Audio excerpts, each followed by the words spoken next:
500? You worth billions. He's like, no, just keep 500 on me.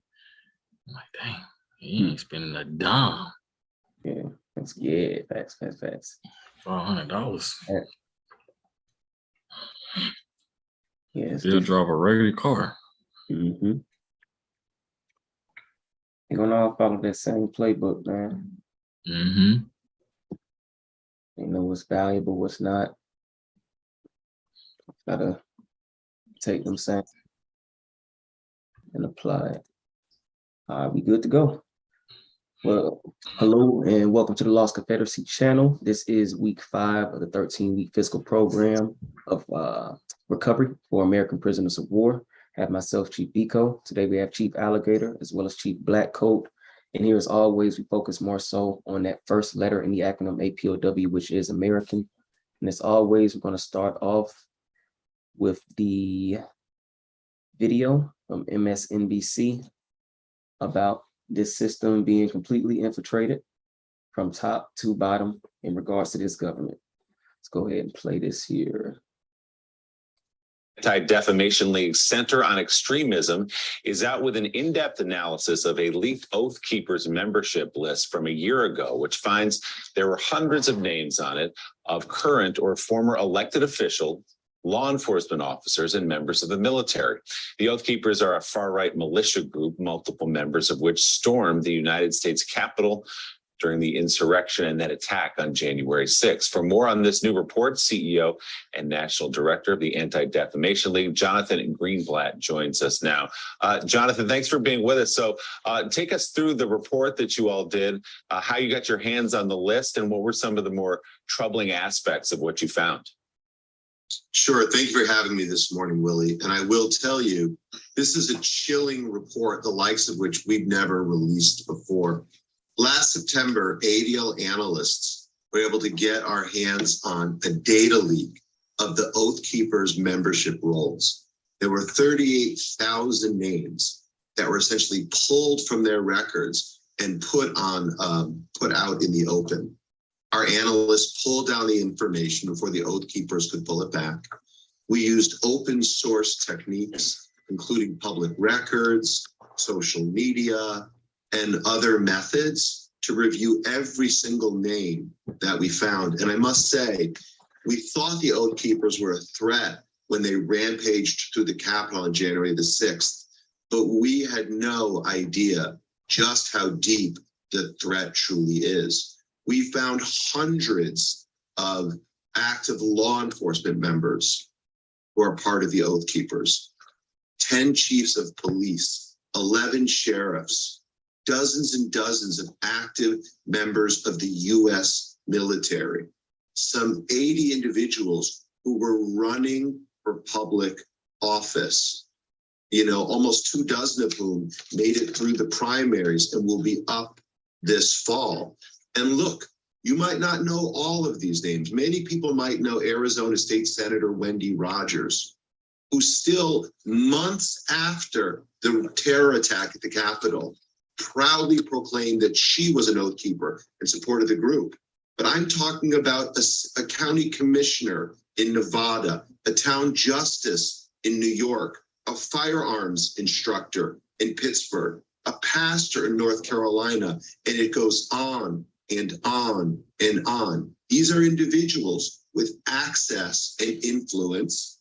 These are individuals with resources and training. And these are individuals who have shown us they are willing to commit acts of sedition and violence against the US government.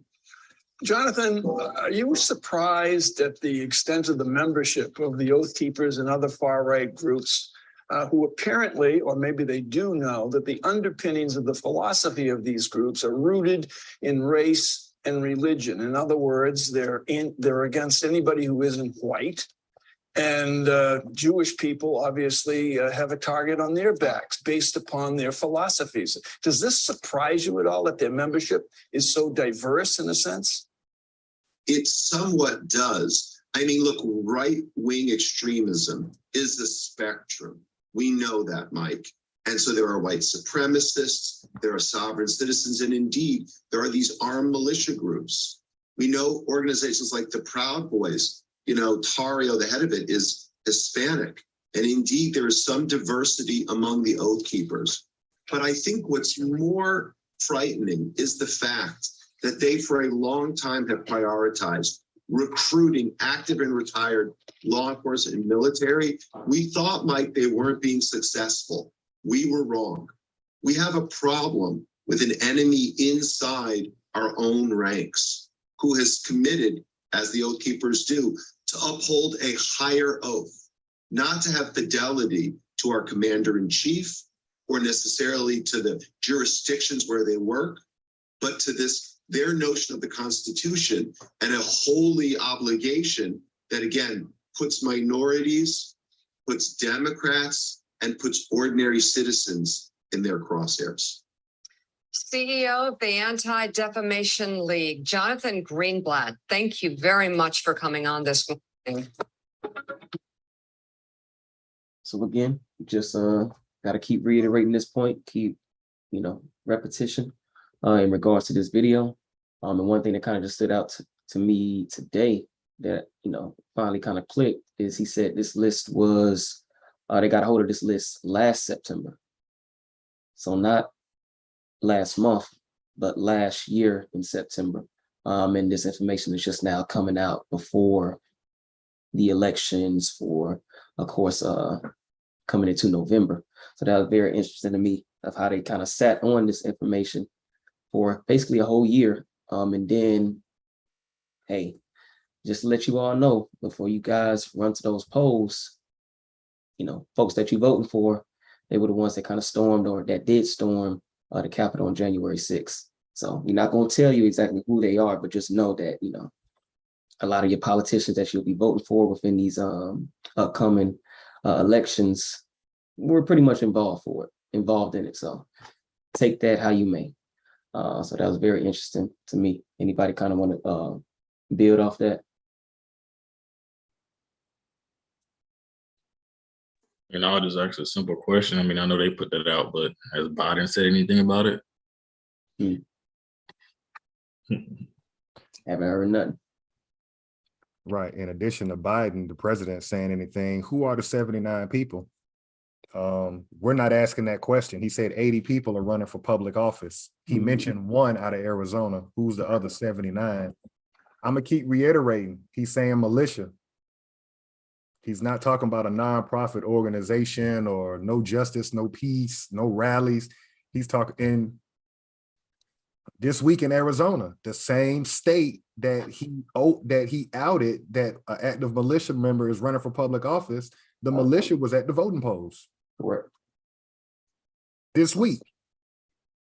And that goes right over our head because we're so focused on entertainment, and I'll step back and look at the CEO of the Anti-Defamation League. Why is it that Jews create everything that we have? Why is it that the Jews created the NAACP? Why is it that the Jews created HBCUs? See, we don't want to ask these questions. Everything that we have, they created for us. Correct.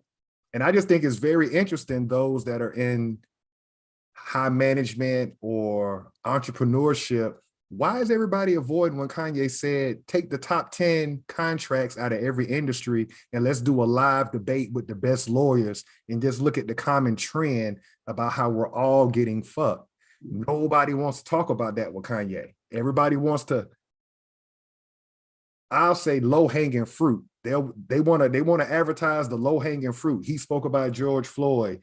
They ain't even touching the Jew comment.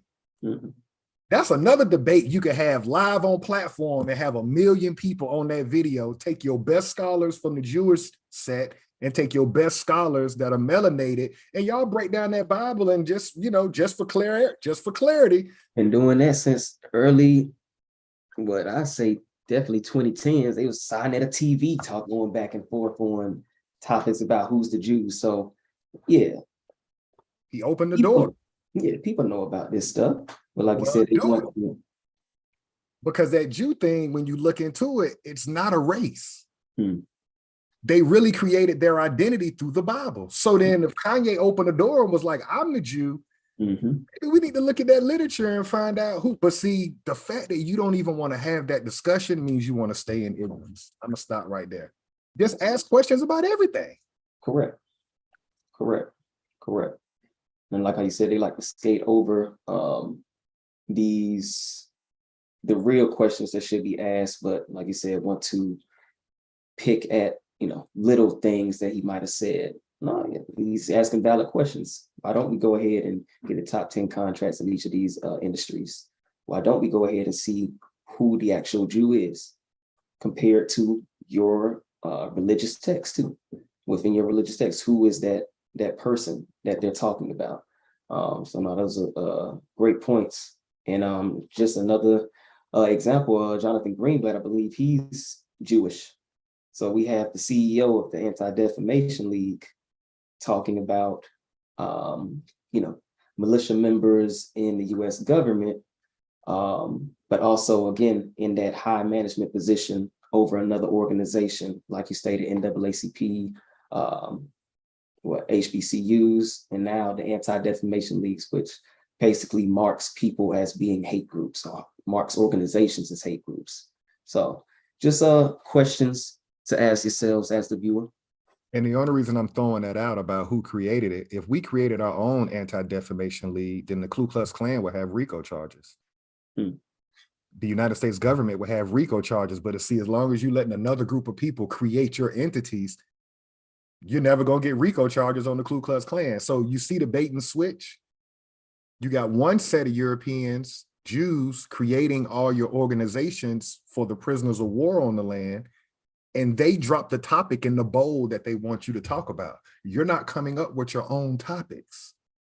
That's why I don't deal with media. I don't watch football. It's been 3 years. I'm not on Facebook or anything like that on a personal level. If it's not about operating in commerce, I don't deal with social media because it's programmed us to be reactive. And the COVID-19 shock test was proof of that.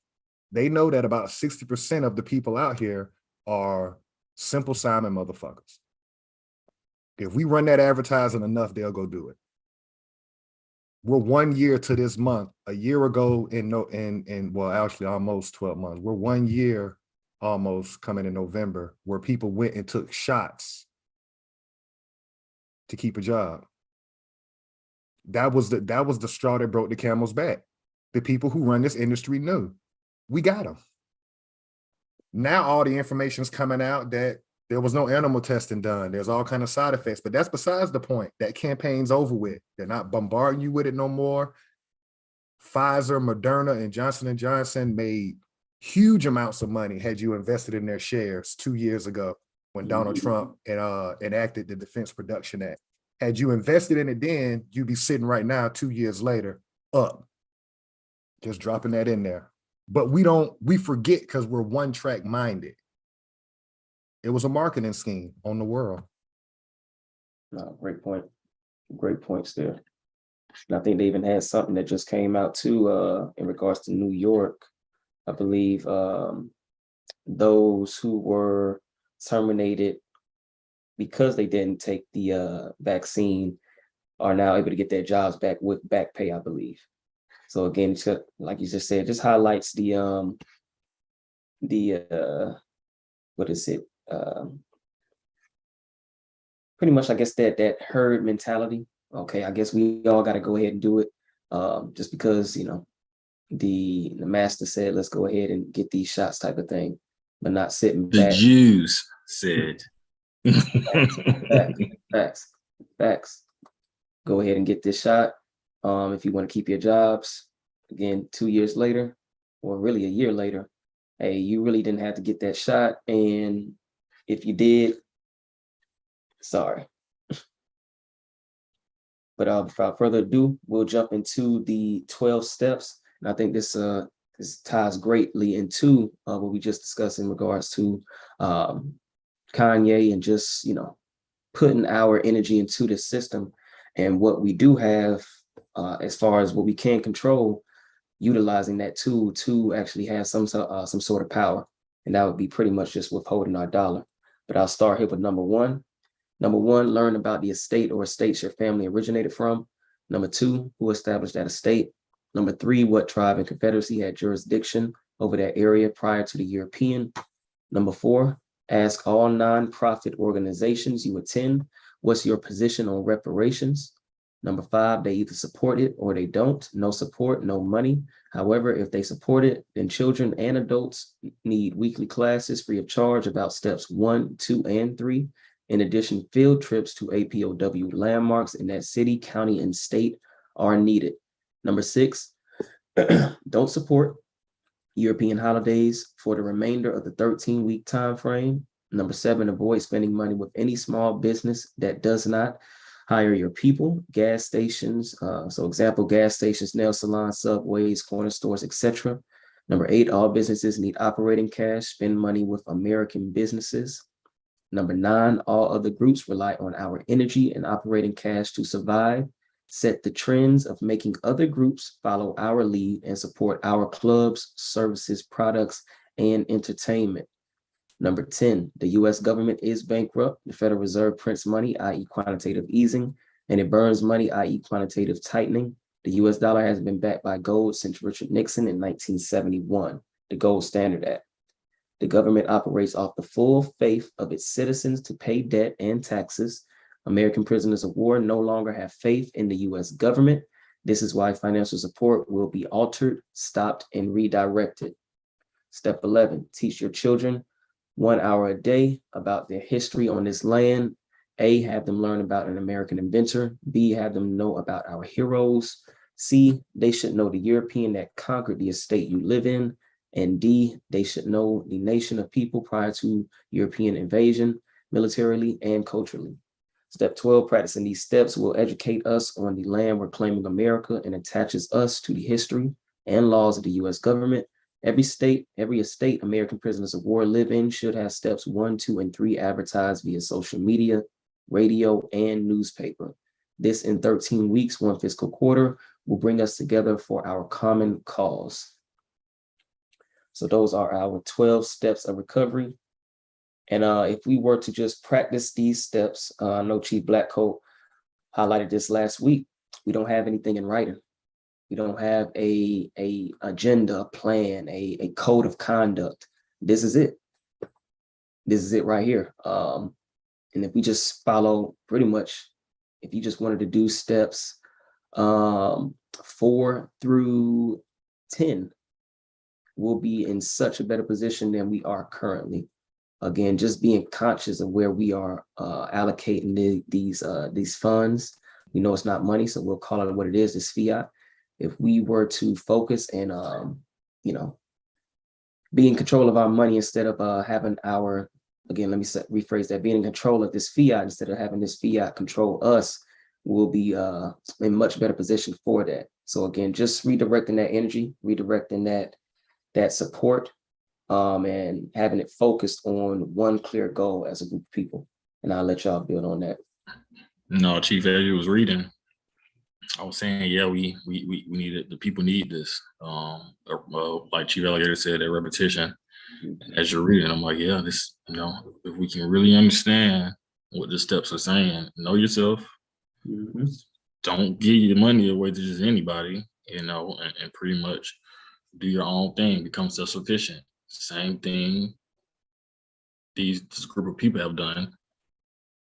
It's the same thing, that they have a 13-week practical, whatever. But yeah, as you were reading that, I was like, yeah, man, we got to put that out. Yeah, I think our problem is it's so simple that we think we can just brush over it. I'm on the opposite side, Chief Biko. You said 4 through 10. I'm gonna say 1, 2, and 3. We got to know who we are. That's why our politics are so fucked up. We get caught up in ideologies, belief systems. No, just look at your family. Who are you? And then once you get grounded in who you come from and who you really are, none of this other shit really matters. You can look at somebody and say, you're not American, you're a US citizen. It's just that simple. You got Americans and you got US citizens. The fact that people can look in your, for me personally, once I really embodied this and started walking in this, I don't have other groups of people looking me in my eye saying that they're American because they know better. But because we're ignorant of who we are, we got other groups of people fresh off the boat with immigration papers talking about they're American. That's disrespectful to us. Disrespectful to your mom, disrespectful to your grandma, and disrespectful to your big mama, your great grandmama. So it's like, I don't know what it's going to take for us to sit down. I think that's what every other group has done. That's why they're organized. If we're using the Jews as a comparison, they came out the Holocaust, they sat down, they organized, they built their infrastructure, and here they are about 60 years after their Holocaust, and they basically are telling an American through the media, nigga, watch your fucking mouth. Don't even ask us about whether we real or not. Keep our name out your mouth. Why can't we have that same energy with them? Keep slave out your mouth. Don't talk about, you understand? What's y'all thoughts on that? Like, you got to put your nuts on the table sometimes. No, you said a mouthful right there. You said, you summed that up real well. Chief Biko said 4 through 10. I agree, but I like how you came back with the rebuttal 1, 2, 3. That's just 3. And like you said, knowing yourself, once you know your stuff, you stand on it. We confused out here. So a lot of people is like, oh, I'll go do that then. Oh, who said that? Oh, I'll go do that then. No, like, let's 3 on this channel. We won't just move just because people want us to move. You really got to come with some facts. You really got to come with some paperwork and identify yourself. I don't care what the TV say. That TV need to come to life and shake my hand and say, do you get it? But till then, no, I don't get it. No, them excellent points. And that kind of just, when you said that 1 through 3, kind of just brought me back to something you said last week too, Chief Blackcoat, like his last name, you know, the Roberts, and I forget the other side, you said your family. I'm gonna die about that. Because like you said, that's my lineage. I'm an American. I'm gonna make sure, you know, I'm dying about mine. This, I know where I'm from. This is my land, my people. So, you know, that's a great point though. Like, and once we have that foundation of, you know, clarity, then it says, okay, nah, I'm definitely gonna fight for this because, you know, my people from here. So yeah, that's a different type of mentality to have. And like you said, that is the foundation. That's why steps 1 through 3. You got to know yourself before you can fight for anything that you don't really have clarity on. Once you know where you're from, once you know, yeah, my people been here for all this time, nah, yeah. Now you can start looking at the world through a clearer vision, because you start to see, okay, why do they have control in regards to what the American says on his land? What's going on here? What's going on? His shit ain't adding up. So now that's a great point. Great point. And I kind of just learned that from the Middle East, from the Afghanis, you know, from them group of people. They die by theirs. Facts. We go watch football and drink alcohol, take shots, hit the blunt, and then forget about it.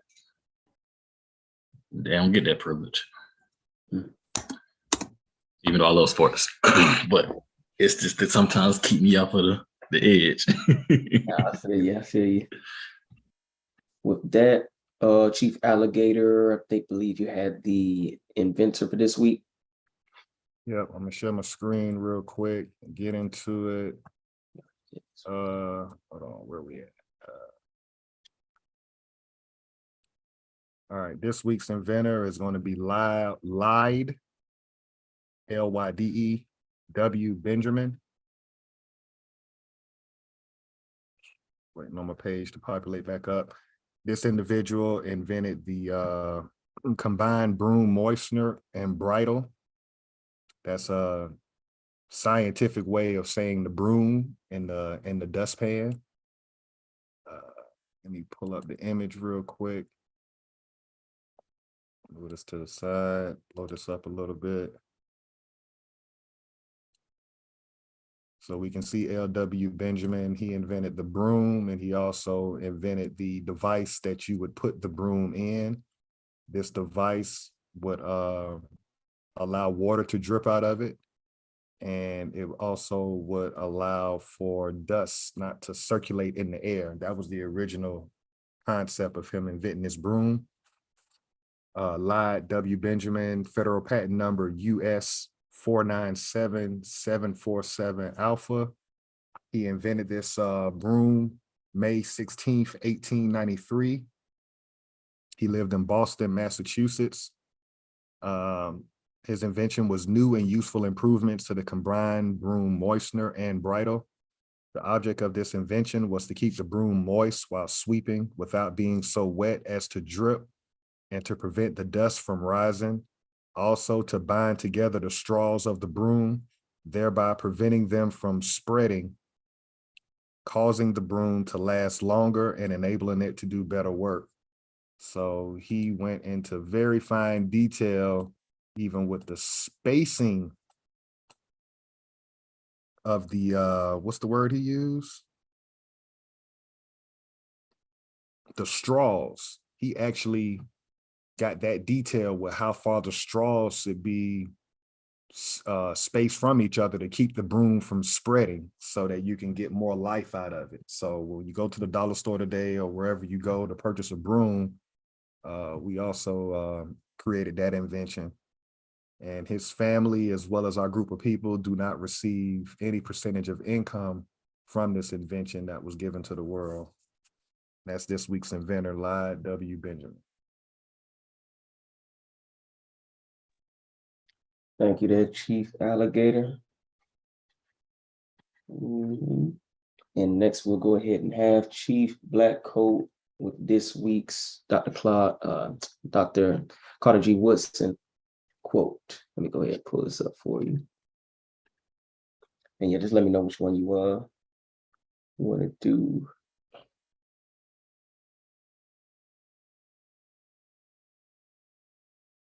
I apologize. I think I'm feeling number 3 today.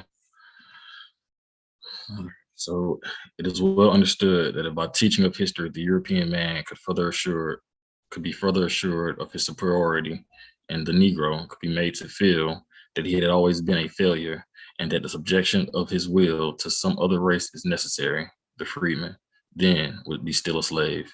If you can control a man's thinking, you don't have to worry about his actions. When you determine what a man should think, you don't have to be concerned.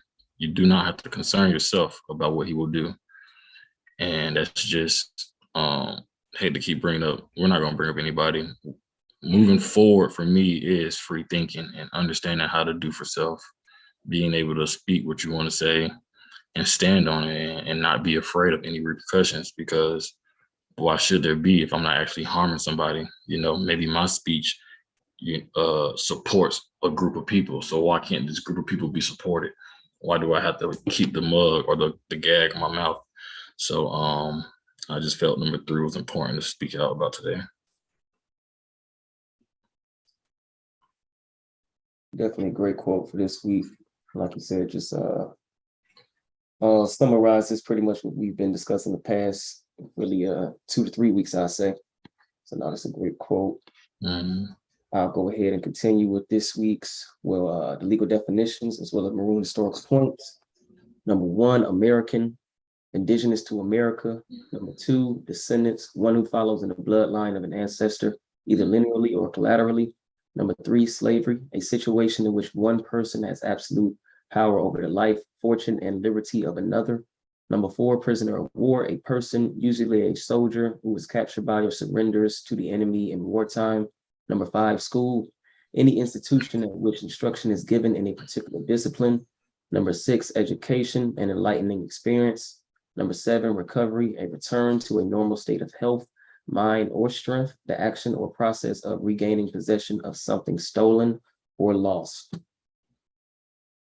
And as far as our 5 maroon historical points, number 1, was a person escaping slavery, seeking freedom, or breaking the law. Number 2, providing unity and a strong defense came first.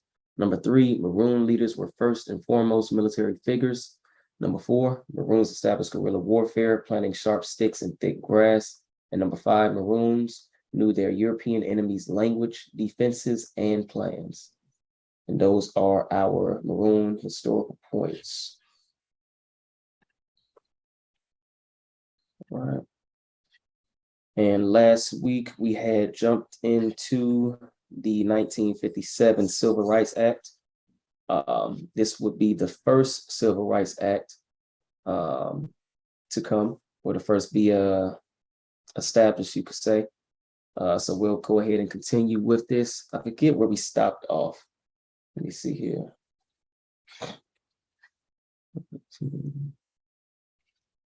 All right. Where did Gotta we scroll stop? down.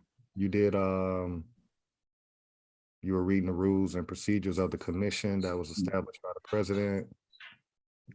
Myself, I think we got into I think we got here, section 103 or above, upon payment of cost thereof. So you probably have to start from the page.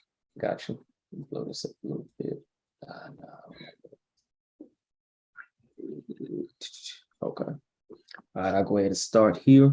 Subsection I, upon payment of the cost thereof, a witness may obtain a transcript copy of his testimony given at a public session or if given at an executive session when authorized by the commission.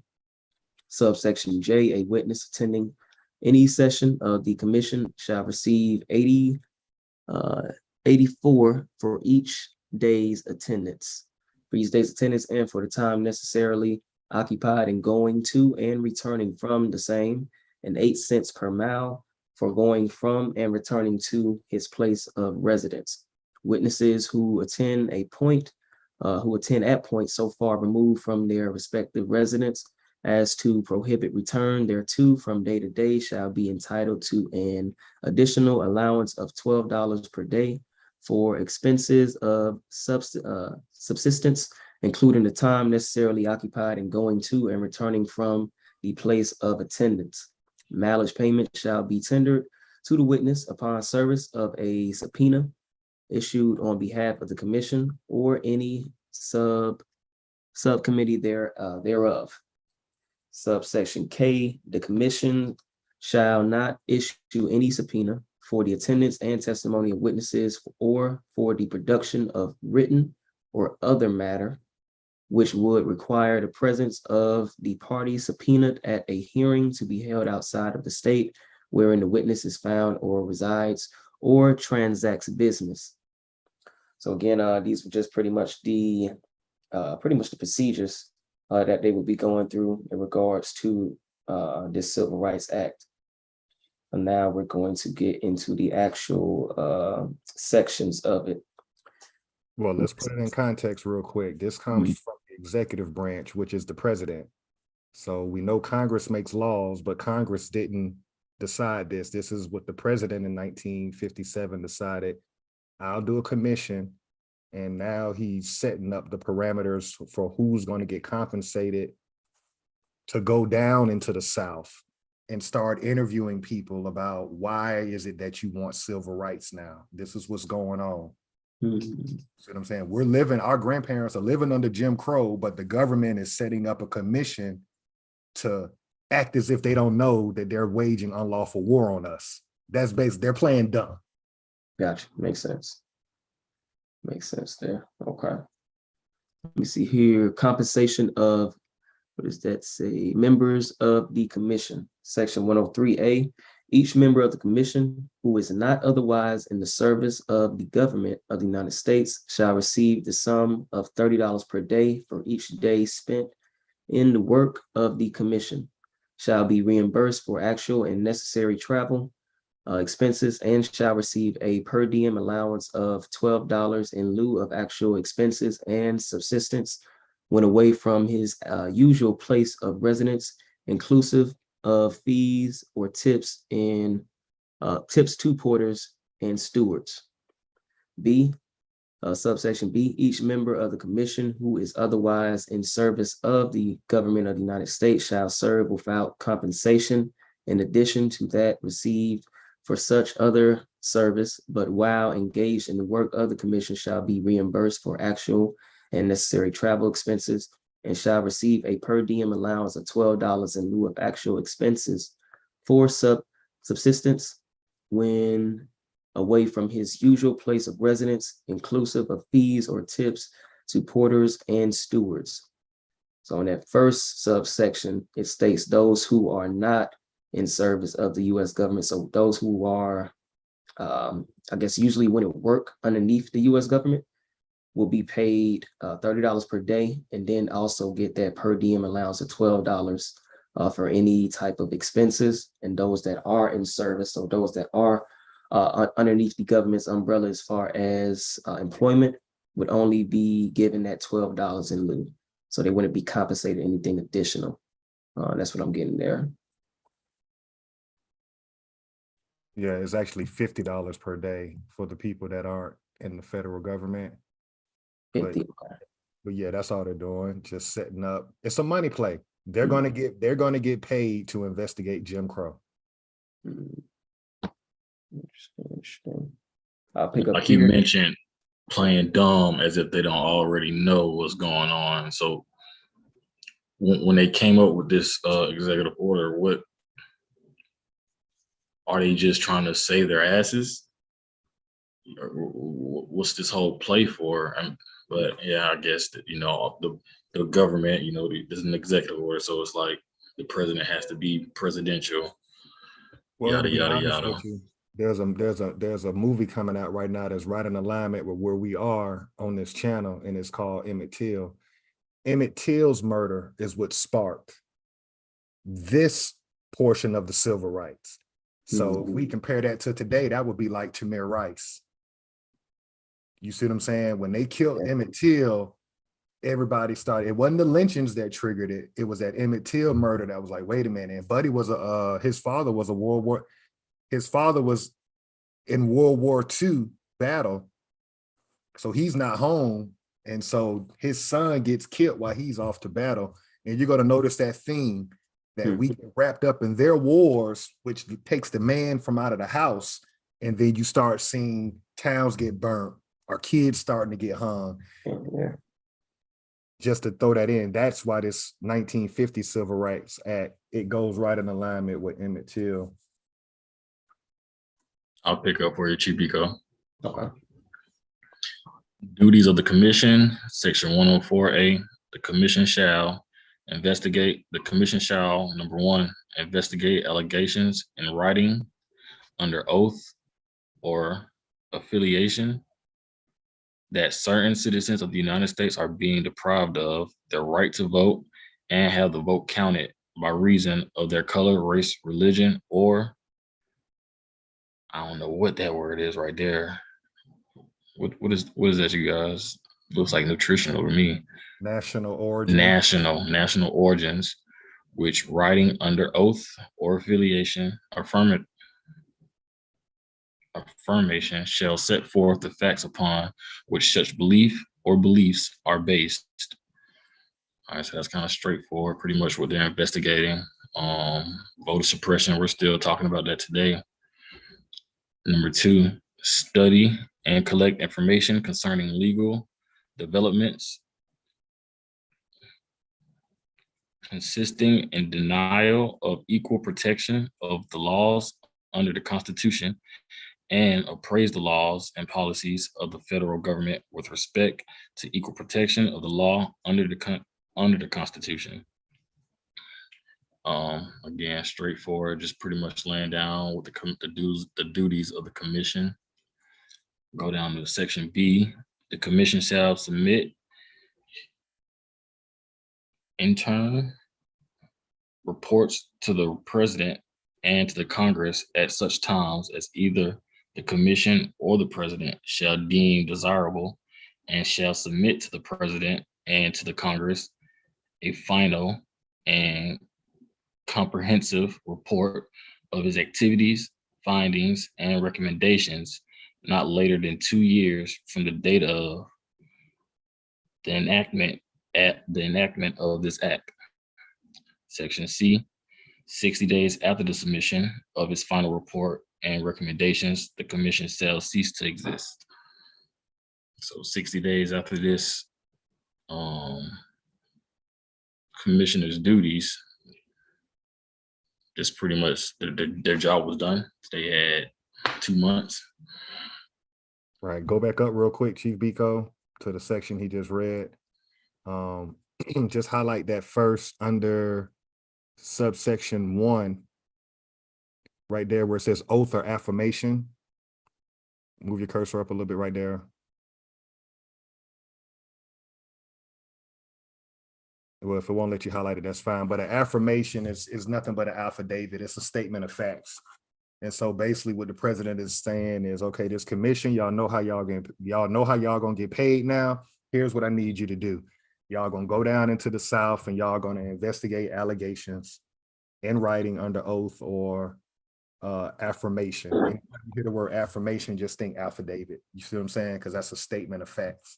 So that's what they're going into the South. Again, like you said earlier, Chief Blackcoat, playing dumb as if they know that these people aren't voting. They can know based on the numbers, right? So they know that it's a large group of people in the South that's not voting. They already know they're waging war.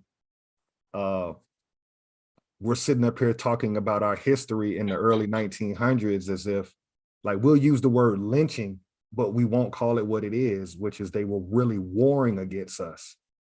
If that's not a war measure, and help me out on this, Chief Blackcoat, Chief Biko, what we call the lynching era, because we're ignorant to our own history. How could about 100 to 50 people go to town square in any town in North America, hang an American, take pictures, put that event on a postcard, and nothing criminal happens? Why is that called a lynching when that's really acts of war? Y'all want to build on that before I'll pick up the reading after that? Y'all want to build on that, how they use these terms like Jim Crow, lynching? It's just acts of war. Mhm. If Just- not, y'all help me understand what our history really looks like. Yeah, I agree. I definitely see that. I see what you're saying. Yeah. What else would that be if we want to take the lynching word out of it? Acts of war, especially if it's multiple groups of people at one time hanging other groups of people. That sounds like war to me. That sounds like raging chaos on another group of people. No, definitely sounds like war crimes. Just like we were to set the picture of, I don't know, US troops in Iraq and they're holding a dead Al-Qaeda member's head or something, like, hey, look, we got him. It's pretty much the same thing in regards to, like you said, with the lynchings and Jim Crow laws. Nothing's happening. And it's funny, number 2, it says study and collect information. Like you said, like they weren't aware of what is actually, taking place. And it rings On postcards, like you're seeing it being sent within your US Postal Service. Like you're seeing these things, and it just seems it rhymes with today in regards to the reparations. We're going to study and collect information as if that it isn't clear, obvious and clear of how we are. That again, you've taken all of our industries, don't receive any compensation or benefits from it. Like the list goes on in regards to everything that we need to be prepared for. And this is a clear example of one of the things that still needs to be repaired or needs to have reparations for as well.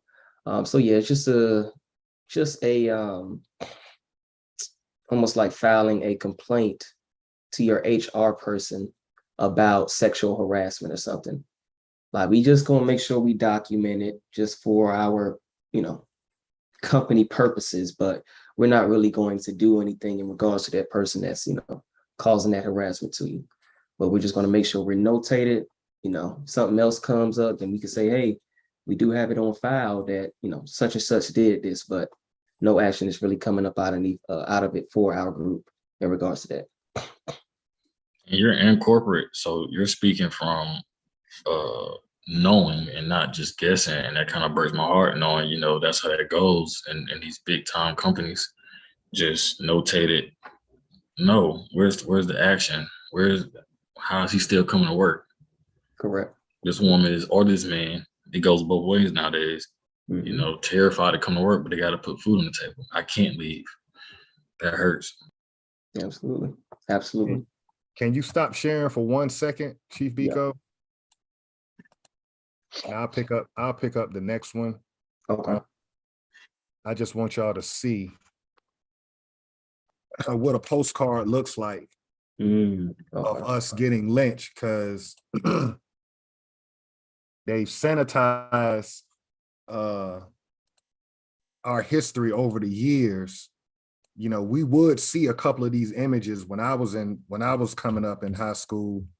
You know, they would have a couple of these pictures. What, in your textbooks and stuff? Yeah. Hmm.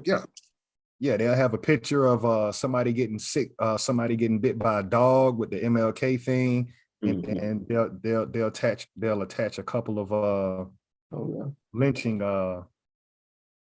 photographs. I'm just gonna click on images real quick. And again, we're just showing this because the United States government wants to act at this particular time in 1957 as if they don't know what's going on, and they want to create a commission. See if it's gonna look like Chief Biko said, the U.S. Postal is posting is actually doing it. So you know what's going on. That's government. Can you see it? Let me click on one. Move my screen over here. You see all these people out here? Whole party. This was an event. That's what I'm trying to get y'all to image in your mind. This wasn't like you wake up one morning and you just see one of them. No, they would show up in town square, build the hanging station. You can see the hanging station right here. Just get lynched. Go ahead. That's what I want us to this is an actual war when none of these people are accessory to murder. X. We have to understand that there's no criminal charges coming from this. It's like, hey, we got an American come out 12 o'clock on Sunday. We lynching them. Yeah. And two things just popped in my mind. You know, they're off that. They come off that boat. Look how many it is. Here's like, another one. Look, you see women and men. And you can see children. Person right here. And they got a woman. They got a woman. This is American woman. This is American man. And you see all these Europeans here. There's no criminal charges. You don't see the police coming mass arresting them. No. So again, I just want, are these acts of war, y'all? Do we hide behind the word lynching and not really want to deal with the fact these people were warring against us? Like you still said, is today. Hide behind all of these different terms, but at the end of the day, it's war being waged on the American. We're militarily occupied. Nothing like this can happen unless you are being militarily occupied. If they didn't have that arm, that military, if they didn't deputize their civilians to say, hey, you guys are good to go. Like, if the president didn't back this and was okay with it. This is a part of the system. Of course, they don't need to study it because they already have empowered this behavior to their citizens. We read that in the the civil rights 1865 one, how they was deputizing the civilians. So yeah, they don't need to study that. They know exactly what's going on. Clearer? Can y'all see the two people hanging from the tree clearer on this one? And again, I'm only showing this because these are postcards. You see, it says one black and white photographic postcard of the lynching of Thomas Shipp and Abram Smith in Marion, Indiana, 1930. So 2 American men hung, and you got about 50 Europeans standing here. And I'm just trying to put in context for us mentally. If you're not prisoners of war, what do you call this? Why is it that we weren't doing that to them? Correct. You're watching a group of them stand around dead bodies, and there will be no investigation of That's crazy. That's real. It's real. And I was just saying something similar to this. I ain't gonna say that on the channel, but I was just speaking about this maybe 48 hours ago. But you mentioned, you know, how they kind of take this out of our schools. Yeah, I've never seen anything like that. Really? And in high school, middle school, it wasn't until I got to college and started actually studying American history. And shout out to my professor, I can't think of his name right now, but yeah, he used to post this in front of us. He used to have a slideshow of where we came from and that shit hurt when I was young. So my heart all messed up. I'm looking at it, like, bro, you putting this on in class, though? Like, we don't want to see this, but you have to see it. Mhm. You Right. need to see it. I'll pick up the reading so we can kind of get won't stay stuck. I just wanted to throw that up. Not a shocker, but thank you for sharing that, Chief Biko, that y'all didn't get that in high school. We did. So Hell no. So we're on the powers of the commission. There should be a full-time staff director for the commission who shall be appointed by the president by and with the advice and consent of the Senate, and who shall receive compensation at a rate to be fixed by the president, not in excess of $22,500 a year. The president shall consult with the commission before submitting the nomination of any person for appointment to the position of staff director. Within the limitations of its appropriations, the commission may appoint such other personnel as it deems advisable in accordance with the civil service and classification laws, and may procure services as authorized by Section 15 of the Act of August 2nd, 1946, but at rates for individuals not in excess of $50 per diem. So the president is going to put, with the consent of the Senate, Congress, they're going to put somebody over the commission. They're going to make a salary of $22,500 a year, basically, is what I'm getting from that paragraph. Subsection B, the commission shall not accept or utilize services of voluntary or uncompensated personnel. And the term whoever, as used in paragraph G of section 102 hereof, shall be construed to mean a person whose services are compensated by the United States. So they're clearing up who can get paid and who can't get paid with the term whoever. Subsection C, the commission may constitute such advisory committees within states composed of citizens of that state, and may consult with governors, attorneys general, and other representatives of state and local governments and private organizations as it deems advisable. That's a catch, because if you're not recognized as a citizen in 1957 and you can't vote, then that means that you're not going to be a part of any one of these bodies that they just mentioned in section C. You're not going to be a representative of the state, local government. The only thing you could come in as is private organizations, which would be the church, right? But that's only as is deemed advisable. So if they don't suggest that you be a part of the conversation, you're going to have a group of Europeans talking about what's best for you. And that's our problem. We keep letting other groups of people tell us what's best for us. That makes no sense to me, y'all. Like this whole thing with Ye and the Jews, it's not about Ye individually or the Jews as a group. It's about why does another group of people dictate what the fuck we want? But nobody wants to have that conversation. Nobody wants to have that conversation. We stuck in this minority as a group. We're stuck in this minority mentality where other people have to tell us what's best for us. And then you wonder why you lose.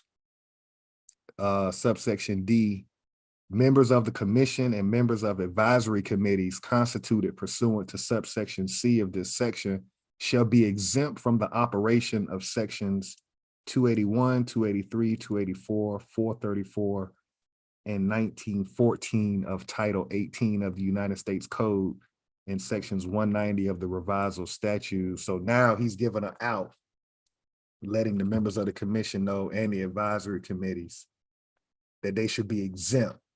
Now, we don't know what they're exempt from, but they are exempt. Subsection E, all federal agencies shall cooperate fully with the commission to the end that it may effectively carry out its functions and duties. So the president is enacting all federal agencies, again, playing dumb. Let's go down in the South and let's understand what the gripe is about our prisoners of war. They're saying that they're not treated as citizens. They can't vote. They can't hold state jobs. They can't go to state colleges. All of this was going on. You heard Muhammad Ali say he couldn't go in restaurants, but y'all want to put him on TV as the world champ, right? But he can't even go to downtown Louisville if it says whites only. So we can see a theme from 1957 to 2022. They're going to play dumb with your benign and neglect. Y'all want to build on that?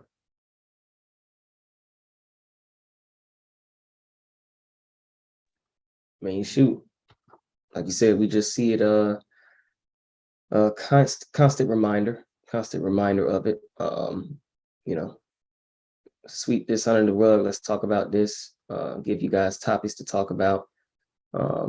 Another example of, you know, just the Kanye situation. Let's not focus on the valid questions he's asking in regards to who's actually controlling the media. Let's focus on, you know, what he said about George Floyd, and let's focus on the DEFCON 3 statement. You know, let's focus that. Let's focus on that versus the actual real questions that should be asked. You know, don't ask us about reparations. And we're, you know, even if this politician looks like you, don't ask them about reparations, because they know they're not supposed to answer anything about that. Like, so we'll continue to, you know, benign neglect you, still ask for you all's vote and consent to continue to fuck you over, but don't ask us for anything specific. Yeah, it's like basically having a 5-year-old going to a candy store and telling them don't pick out any candy. Like, we're not going to give you any damn thing. Don't ask for nothing when we go in here. And like, that's basically us right now with that child asking for stuff, but constantly don't get it. But we're still having faith that, you know, this parent, this guardian, this master is going to, you know, hand us or give us what we're asking for. It's not going to happen. It didn't happen in 1957, and that trend is continuing today.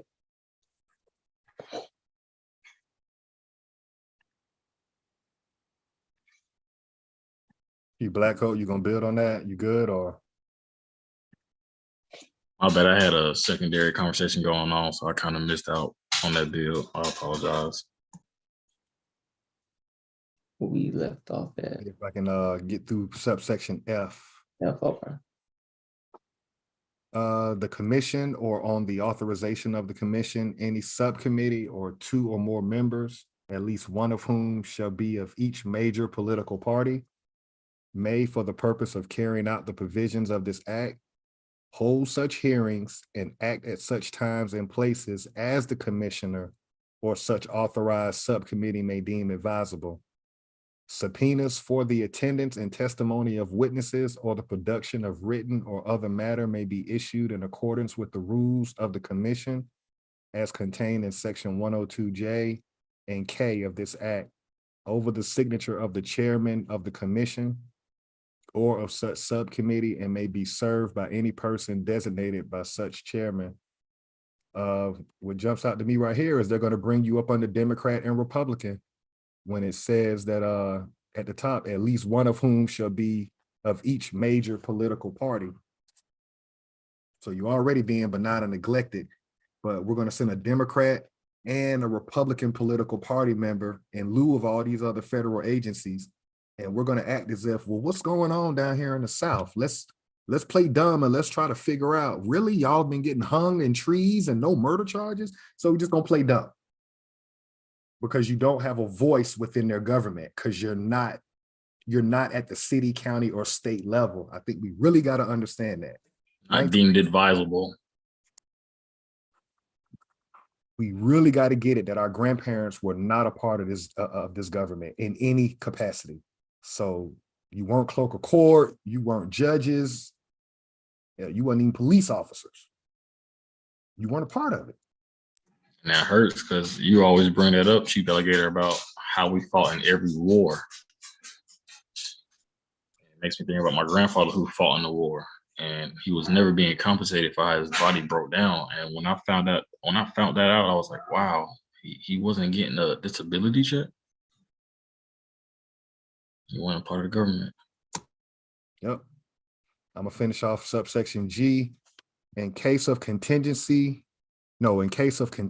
or refusal to obey a subpoena, any district court of the United States or the United States court of any territory or possession or the District Court of the United States for the District of Columbia within the jurisdiction of which the inquiry is carried on or within the jurisdiction of which said person guilty of continuance or refusal to obey is found or resides or transacts business upon application by the Attorney General of the United States shall have jurisdiction to issue to such person an order requiring such person to appear before the commission or a subcommittee thereof, there to produce evidence of so ordered, or there to give testimony touching the matter under investigation, and any failure to obey such order of the court may be punished by said court as a contempt thereof. So a lot of out clauses to this whole thing. You got a foreign government, militarily occupying North America. We're maybe 60 to 70 years into the undeclared Seminole Wars. And so here we see an uprising with the death of Emmett Till. You can see these people are starting to rebel with the Deacons of Defense. Now, keep in mind, we're killing Europeans too. Even though we're segregated, they're going to edit that part of history out. But if they got caught in our neighborhoods, we were killing them as well. And so now the government has to get involved and starts to investigate what's going on down there in the South. And so this was the start of it. We'll stop right there for this week. We come up on the hour mark, but everybody can share their closing thoughts on where we are in our history. As of 1957, we see this government setting up a commission to study. We're in 2022 and 2019. The federal government did a hearing to study reparations. So we can see a theme here where you keep trying to play by their rules. And how's that working out for us?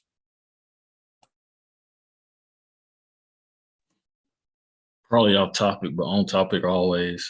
I'm seeing a lot of posts from our women who have children talking about the kids are sick. And I'm like, every year we get sick, but it looks more, alarming. And I'm just like, we gotta, like I said in the beginning, that TV gotta come alive and shake my hand. We gotta stop letting the media, we gotta stop having other people have to study we're some type of experiment. We need to come with our paperwork in hand. This is what it is.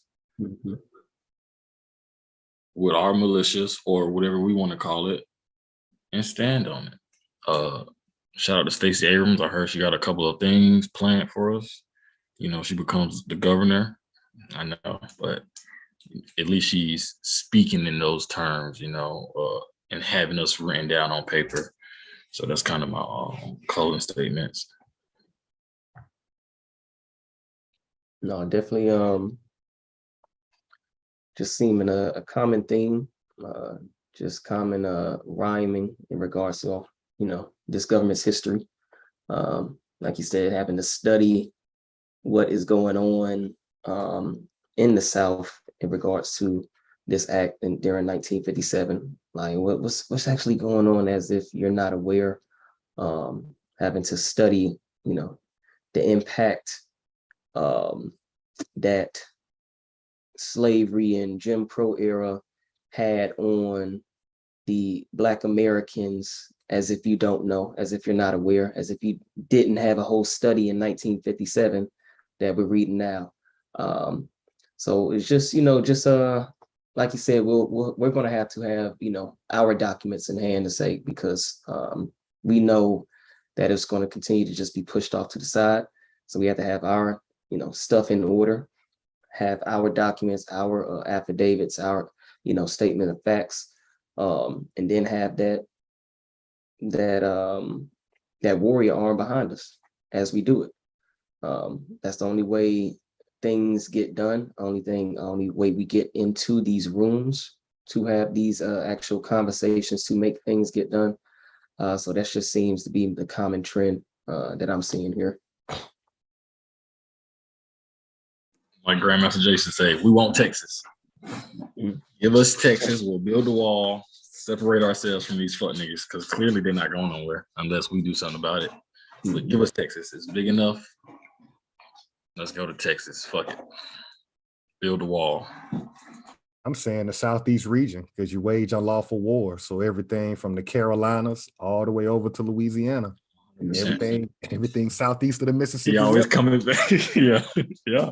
That's where I'm at with it. But no, my closing statement is, can we see that history rhymes and keeps repeating itself? Show me a group of people that don't know their history, and I'm gonna show you a group with fucked up politics. And so our politics are fucked up because we really do not know that we're the American. This flag behind me is the American form of government. You can see it says Black Land on one side, Shiloh on the top, and can't decode the other Like tribe. Rocky face. Right, but those are all tribes that are under the Confederacy. So the reality for our group of people is we've never been on one page about everything. Each tribe had its different thing. One tribe may be agricultural, another tribe may be with the shits, another tribe may be operating good in commerce, but we all came together in a Confederate meeting and everybody agreed on certain things. One thing that we all have to agree on is they can't keep killing us. I'm gonna keep saying it. If you can let another group of people kill your people, then everything else is just water under the bridge. Any disrespect after that is not even disrespect because they're killing you and walking away. No different than lynching your ass in the 50s, everybody gathering in town square and then going home. That's what they're doing now, but the world is seeing it. Yeah, no, facts. I don't think we really get it. And I'm glad I you don't said even want that. us to put us in cages. I don't want us to be able to lock us up. We lock our own people up. We punish our own people. You know, you don't get to determine nothing when it comes to the melanated people, the American people. No, I like what you said though in regards to that disrespect, because I was watching Roland last week, and it was harping on, how can we ask people to respect us if we don't even respect ourselves? But that just comes into the argument when he was saying, just about Kanye, wearing White Lives Matter. But again, all of that, like you said, Chief Alligator, is water under the bridge. When you can let another group of people kill you on camera, have nothing done about that, that's the ultimate sign of disrespect. So fuck what somebody's saying. Your people are getting killed and dying on video. Everything after that is just trinkets. That's the major issue. That's the major disrespect. So when it comes to like having that energy, like, oh, we gotta respect ourselves, yeah, by self-preservation. How come it wasn't 50,000 ready to go, boots on the ground after George Floyd? Everybody saw it. Why didn't you put that on your media outlets? All of this, black media. You didn't want to do that. You wanted to, talk about some other stuff. You didn't want to be held accountable to saying, okay, we need to go ahead and join forces. Like you said, we all got our different lanes, but when it comes to our people's livelihood and like survival, we have to be on one accord. Damn, I don't give a damn what religion he practiced. I don't give a damn what theology he thinks, this is. That brother looks like me. You just killed the brother on camera and y'all think y'all gonna walk away from this shit? Oh, nah. Give a damn what they talking about. Nah, that's one of us. So that's supposed to be the foundation right there. So it was just interesting to see that. And yeah, we still bicker about little things, but when it comes to that, it's like we always want to make excuses or put who's supposed to be holding the justice system, like they're supposed to be accountable for, making sure they get, no, you are. That's your people. Why aren't you holding that person accountable? This system ain't doing shit for you, so why you continue to act like they are going to do something? You really just don't want to be accountable for your group of people and for yourself to say, nah, we gonna hold them to justice. Damn, what y'all talking about? I'm scratching my head to understand, where do we go pussy at? Because in my 20s, this wasn't happening. Yeah. Or growing up, this wasn't happening. Cops weren't coming in a neighborhood and killing people. It just wasn't happening. Like our neighborhoods, they weren't jogging through them. And I'm just saying, I don't know where we went pussy at. I don't know if it was early 2000s. It had to be, because Trayvon Martin, Mike Brown, you know, whenever those years or whatever year that was, but this has become the normal. And I'm really trying to understand, why can't we just all agree that you will not kill our kids? Like, if we can't come together on nothing else, let's just come with the fact that you're not killing us no more. Yeah. And thinking that you're just going to walk away. Like, your house will get burnt down. Right. Or would explode. Like, there's enough of us that have different skill sets where the same way these Jews get that respect, like, oh, you said their name, you know that repercussions are coming. Why is it that, okay, so you just gonna kill us on video and post that shit online? That's cool. Fuck your court case. Fuck all of that. Yeah. This family come up missing. Let's move on to the next topic. Why can't we come together just off the fact that you will not murder us? Can both y'all share your thought on that? Why? Because if you can murder a person on camera, then there's nothing that's off limits. Yeah. A little bit can allude to the crack epidemic. Everybody high now. Everybody a little slow.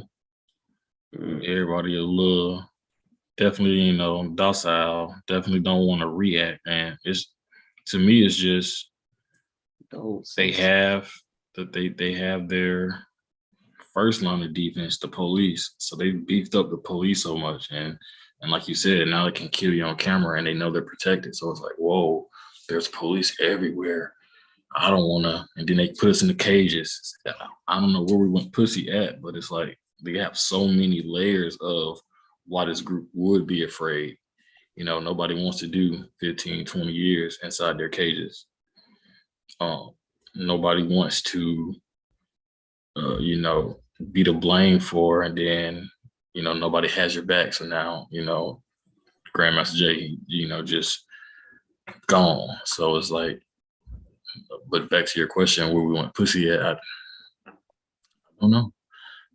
We do know they killed our ancestors. They took the children. They raised the children to believe one way. So they probably took that energy out of them then.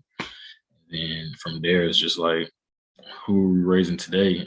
You got to know where we went pussy at is when we stopped learning, when we stopped educating ourselves, when we started having them tell us what's up. That's where we want pussy at. It's definitely, yeah, I don't know. Like the point you said, like, shit, everybody high now. You know, I was watching a show, and he said, he was at a wedding, and they asked why this one person wasn't drinking, and he said, because it dulls the senses. And come to find out, he wasn't drinking because he knew it was going to happen. Everybody's going to get murdered within this wedding. So it kind of just, you know, that kind of clicked when you said that, Chief Black Coat, you know, us being so high and so having so much information being sent to us as far as entertainment to keep us unfocused, to dull our senses, to now it's to the point where, yeah, we could do anything. They wouldn't, I mean, it should be oblivious to them. We'll just give them more, feed them more media, feed them more drugs to just have them numb the pain that way. We don't even have to worry about them picking up any type of gun. So I definitely agree with that. I have to step away from this shit. Like you said, just got to sit our asses down. Really, sit our asses down, go through the phases of recovery, because it's really an illness. Like, you're going to go through your withdrawal phase, get through that, and keep going to build that muscle back. And that's what we have to do as a group of people. Because right now it just seems like, yeah, anything can happen, and nobody even, the thought to even retaliate with violence is non-existent. Like, somebody kills your son, your little cousin, your brother, your daughter, and you don't even think to act in violent towards that same person. That's an issue. That's an issue. You're no longer human at this point. I don't know what you are, because you're no longer of this world, because you don't even see that as an issue that needs to be eye for an eye, tooth for a tooth type of thing. So yeah, that's where I think it is too. Just, you know. Great build on that one, because yeah, I don't see another way. I guess because I love me. I invested in me, so it's like you can't play with none of that, you know. But yeah, we gotta come together. You can't just be killing us on camera, man. And that's what I want to say. Chief Elliott always, alluded to, if something's gonna happen again. I'm saying it's been real quiet. It's been real quiet. Whatever, yay. That's what the main media is right now. What's next? And then what are we gonna do about it? I mean, that's a big event because you're watching George Floyd from an economic standpoint. You're watching the crucifixion of somebody from my generation, Generation X. It's our time to step up, and it's our time to say, again, we can't be hypocritical, man. We grew up with hip hop. It's turned into something, and I'm not nitpicking it because we had our version of reality rap. Before it was called gangster rap or drill rap, it was reality rap. So I'm not hating on this generation's version of reality rap, but the fact that we're going to act like y'all are saying anything new than what we were saying 20 years ago when we was in our 20s. You're not saying anything new. Are you prepared, as somebody who's on this channel, Chief Black Coat, Chief Biko, I'm gonna go grab something right quick, but are you prepared based on the information? Have you been applying this knowledge over the last year and a half? Do you have constitutional money? Do you have guns? Do you have ammo? I'll be right back. Let me go ahead and Yes, sir. Yes, you got to study to show yourself approved, because that's a huge event with Kanye, what Chief Black Coat said. There's more that's going to happen. Oh yeah, for sure. There's election coming up. You got militia coming out in Arizona. And again, it's going to be shock value entertainment to our people because we're just not informed. I think this media has made you so quick-minded that if it's not in a snapshot, you feel like it's not information, but that's not the way the real world works. Like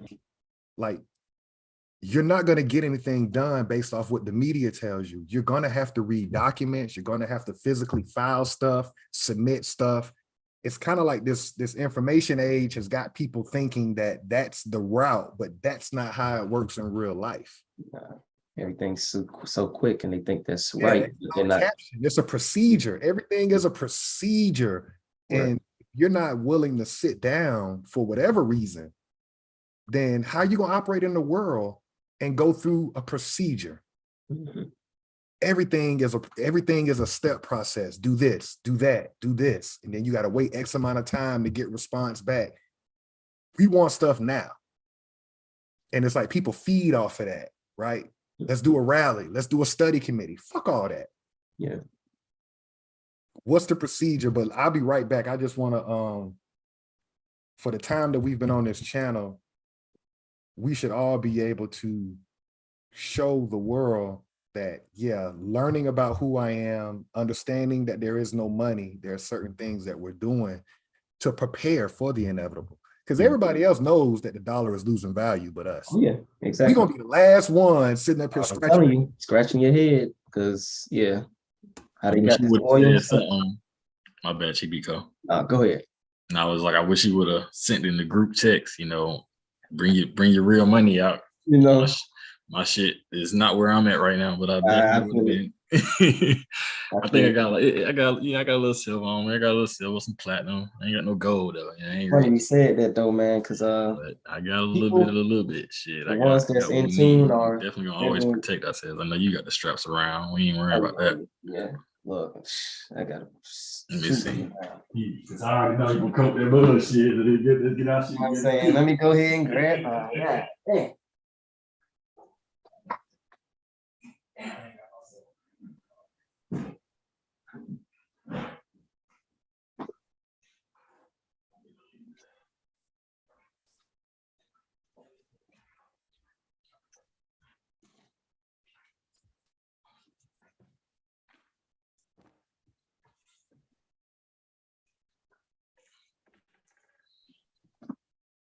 And the only reason that I suggested that is because we started this whole thing during the pandemic.